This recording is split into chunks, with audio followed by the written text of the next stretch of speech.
So this is the passport to Martinique. It's a drink that really took people by surprise at one of the biggest tiki events in the country a few years back.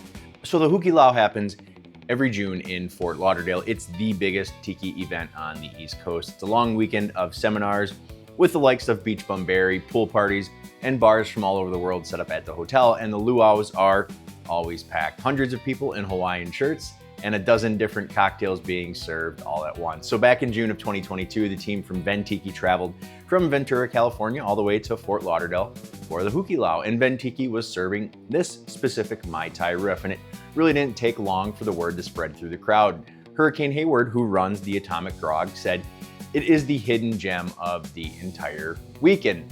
So one of the main reasons I think this drink is really worth looking at comes down to the rum selection they used. It starts really with Denizens Merchant Reserve, which I've mentioned a million times on this channel is one of my absolute bar staples, and they layer on a 100 proof unaged Agricole and then a ½ ounce of Wray & Nephew overproof. But to really cut down the burn with those rums, instead of simple syrup, they use passion fruit. So if you're a purist, you think passion fruit has no business in a Mai Tai, and I mean, honestly, you'd be right, but the times they're changing, and I trust the Tiki team to not let us down. So let's make the passport to Martinique.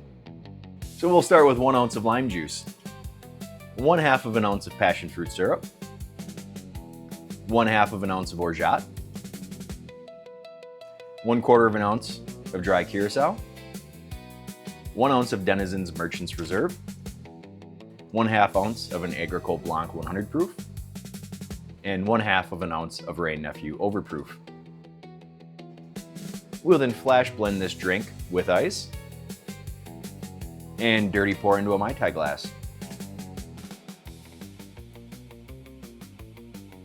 And this uses a standard garnish of a lime shell and mint. And with that, the passport to Martinique comes together. So yeah, it's a Mai Tai. That's really what it is. So if you take a look at the standard Mai Tai specs, so the 44 is right here when it comes to taste. This one's like just a notch below it. So yeah, the passion fruit's a little bit different. It's realistically, if you're looking at the build, it's taking the place of a simple syrup. So you're still gonna get that sweetness, but it's gonna be a little bit different than just a standard simple syrup, which is just sugar water.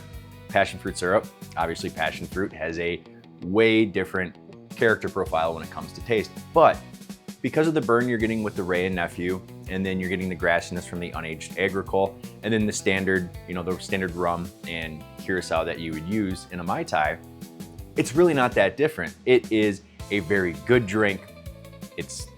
Honestly, it's a really good Mai Tai Riff. I kind of wish I would have saved this for my Mai Tai week that I do every year in August leading up to Mai Tai Day, because this one, it's really good. It's essentially a Mai Tai. So yeah, definitely give it a try at home. I think if you like a 44 Mai Tai, you're really gonna like this one. It's a Mai Tai. I don't know what else to say about it, but so I featured a couple other Tiki drinks on this channel in the past, actually quite a while ago. So this is my first foray back into Tiki cocktails in quite a while, but glad I did. It's a really good drink. Check out Atomic Grog. I'm sure if you're watching this channel, you probably already do, but if you are new to Tiki, you're really just getting into tropical cocktails, Atomic Grog is awesome. They have a million recipes on there, a million different blog posts. It's one of the main sites that I visit when it comes to Tiki news, Tiki happenings, if I'm looking for recipes, if I find something online and I'm doing research on a drink or a person, Atomic Grog is one of the places that I will always look. So highly recommend it. Definitely check that out. But yeah, pretty simple episode this week. So definitely give this a try. If you liked what you saw today, please like and subscribe to the channel. Greatly appreciate it. But yeah, so that all being said, thank you so much for watching, everybody. Akole Maluna, cheers, and enjoy.